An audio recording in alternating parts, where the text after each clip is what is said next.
Hello and welcome to Cat's Love, and today I'm talking about the cat that went missing a decade ago but was recently found. Now, we've all had a pet go missing, and all we can do is hope that they come back. But for Carol Holmes, she'd find her cat 10 years after her cat went missing. But let's start from the beginning. 10 years ago in 2012 or 2013, whichever year, Carol Holmes went to the Kansas Humane Society to get a cat. The cat that she ended up adopting was a black and white tuxedo cat. Carol would take her newly adopted cat back home in Wichita. Carol lives in Wichita and she still does. Just keep that in mind because it's an important factor in the story. Carol would name her cat Bob after her late father.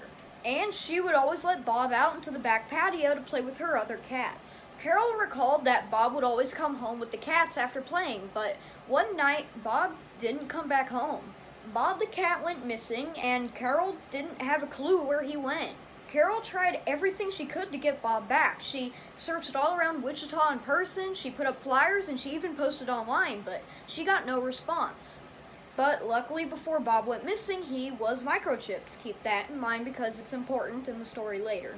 So Carol's best bet in finding Bob was hoping that somebody would come across him, take him to the vet, and get his microchip scanned.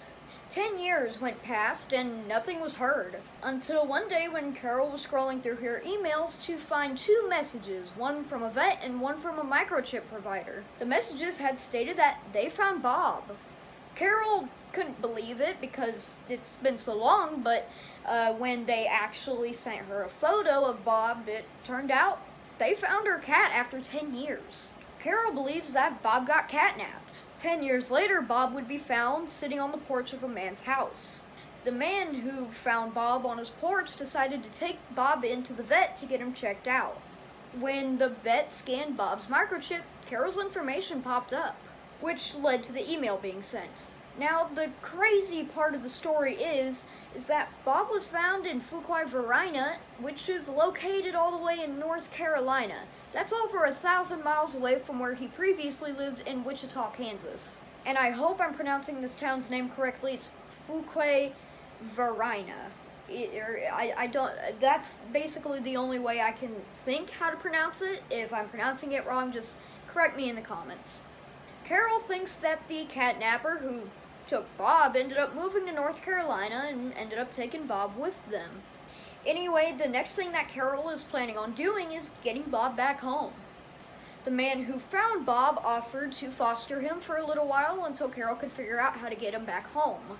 Currently, Carol is working with a nonprofit organization by the name of Imagine Home. So now you must be thinking that the story is over. Well, nope. What I just read was mostly the original script. I added some more information in there, but that's where the video was originally going to leave off. But since 1 week ago when I recorded that, a bunch of information has come out. Court case and just a whole lot of information that really does connect the dots to the whole story. Yeah, you heard me right. There is a whole court battle over ownership of Bob. So I'll go ahead and update the story. First of all, a woman from Fuquay, Verina has stated that Bob is actually her cat.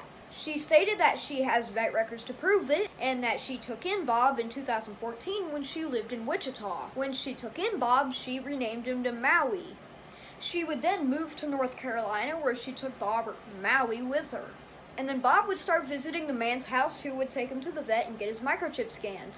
The lady who claimed to be Bob's owner, who I'm just going to call Judy, stated that she never really thought about getting Bob chipped and didn't know that he was already chipped.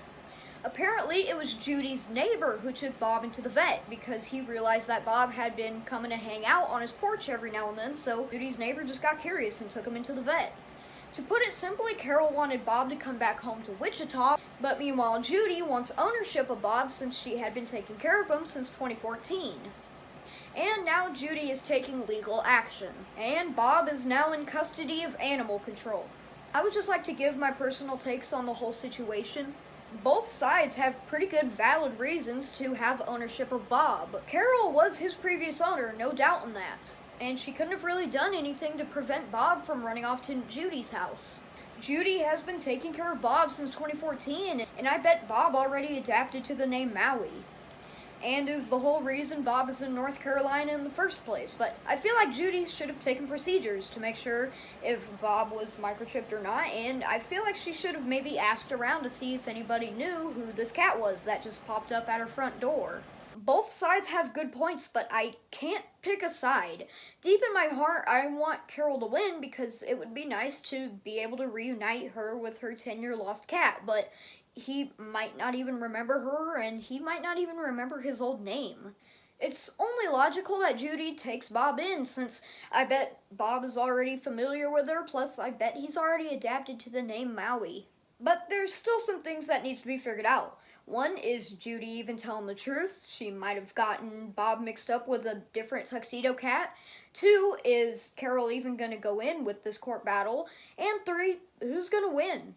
I'll update y'all more when more information comes out. I might make another Stories from a Litterbox video, or I'll just make a community post. I don't really know, and honestly, I don't even know if there will be a court battle over this. Anyway, thanks for watching. This video has already been pretty long for a Stories from the Litterbox video, so I think I should just go ahead and wrap it up.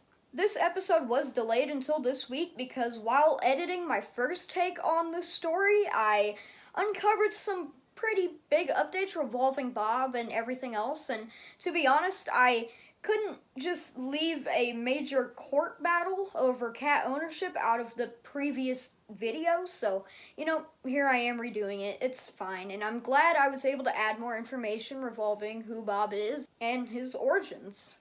Anyway, this has been the 4th episode of Stories That I Dug Right Out of the Litter Box. This has been Cat's Love. See you next episode.